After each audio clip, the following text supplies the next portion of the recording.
Oh hey, it's Wes. And things are looking a little bit different because I'm not on this big expensive camera, I'm on my smartphone. We're going to talk about how you can live stream better and clearer in these interesting times when things are going online and our lives are going online, just a little bit more to keep ourselves entertained. So, rule number 1, check your Wi-Fi, check your connection. Now it may very well be that you have a solid, amazing, expensive fiber wireless internet connection in your home, but Wi-Fi is extremely complicated. It's going to bounce all around your house and you're going to have dead spots and hot spots. So what you're going to want to do is find where it is that you want to do your streaming from and do a little speed test. Now I'm using the old school tried and true speed test app. There are lots of different apps to test the speed of your internet. Go where you're going to do your live streaming, test that internet. It might not be great. For live streaming, you can need anywhere from 1.5 megabits per second for some terrible quality, all the way up to 30 or more megabits per second for pristine quality. If you're not getting enough speed, your quality is going to suffer. Your router might be hidden underneath something, behind something, it's going to bounce all around the house. And so, you're going to want to hang out or move your router so that you can get the best connection possible. Number 2, fix your sound. A lot of modern, super expensive high-end smartphones these days have directional array microphones, and that's great, but not everyone has that. Today I'm wearing this super cheap little Movo Lav mic. You can get this on Amazon for 20-30 bucks. I have some links in the description for a lot of the stuff I'm going to be talking about today. None of it's very expensive. And that way, the sound is being picked up here instead of all the way over here on your phone. You'll get less echoes and more direct recording of your voice, and generally speaking, these will have a higher quality microphone in it as well, again, unless you have a very expensive smartphone. Also, another thing that you can do, if you're a little further away, you can use a wireless device, like this Rode Wireless Go, which lots of people love, and I use it in my professional videos. So that's fantastic, but it's a little expensive. Another option is to put a shotgun mic on your phone. If you're a little bit further away, then that will focus the sound in the direction that it's pointing and give you better audio. And then there'll be less echo and you will be clearer to your audience.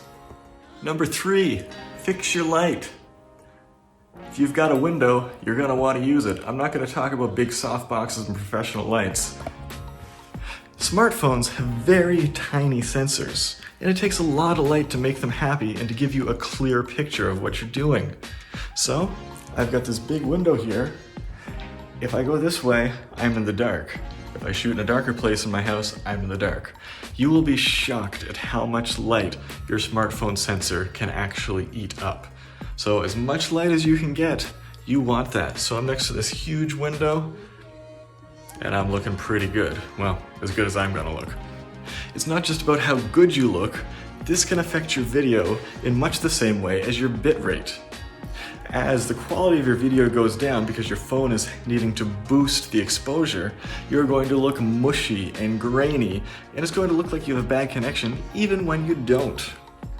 And something else that's happening here that we're about to talk about is the exposure of your camera.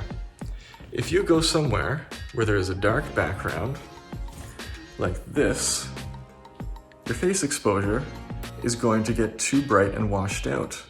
If you go somewhere with a light background, your face is going to get too dark. Now, modern smartphones, again, very expensive phones, they will find your face and compensate for it a little bit more.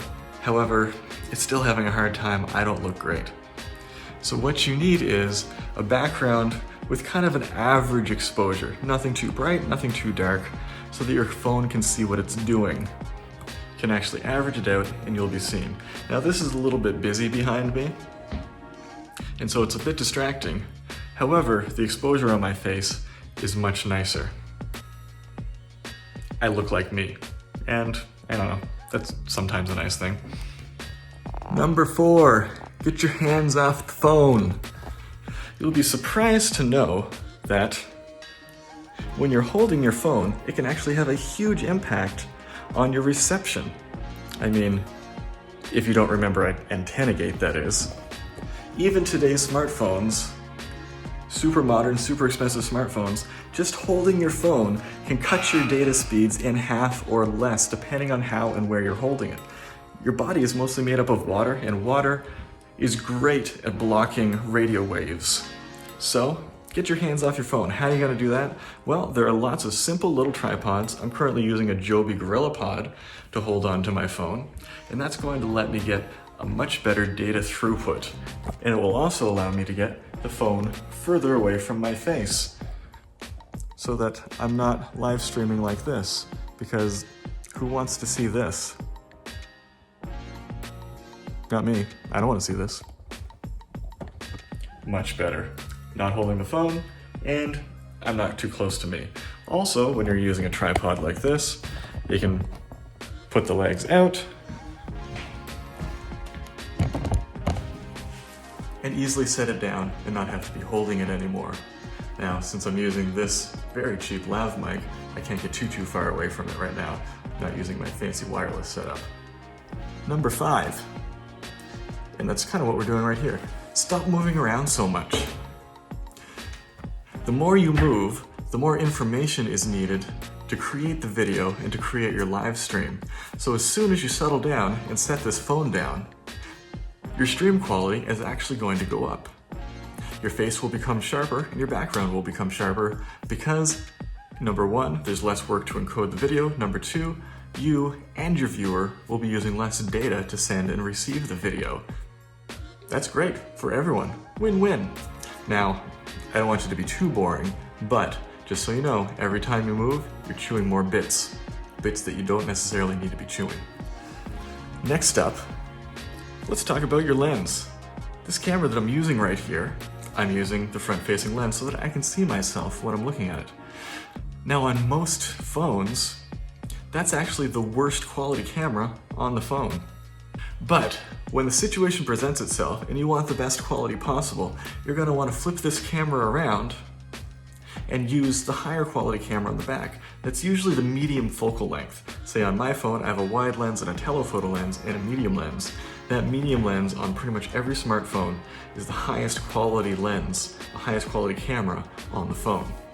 Now a lot of the time that's not practical because you want to see people commenting and such on your video, but when it is practical, you can do that. Now, how do you know if it's on you or not? Sometimes it's nice to use a trick of setting a mirror behind your phone, then you can kind of see the screen, or just get a friend to set it up so that it's pointing at you and get it started. But again, if you want the highest quality, this camera up here, it's not the best. Speaking of lenses, I have a bonus tip. Keep your lens clean. A lot of people don't realize this. Moving in and out of your pocket all day, your lens can get dirty and smudged. Let's do this.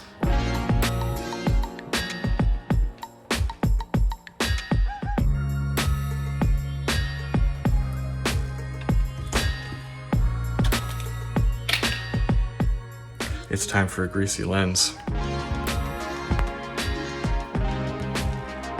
Okay.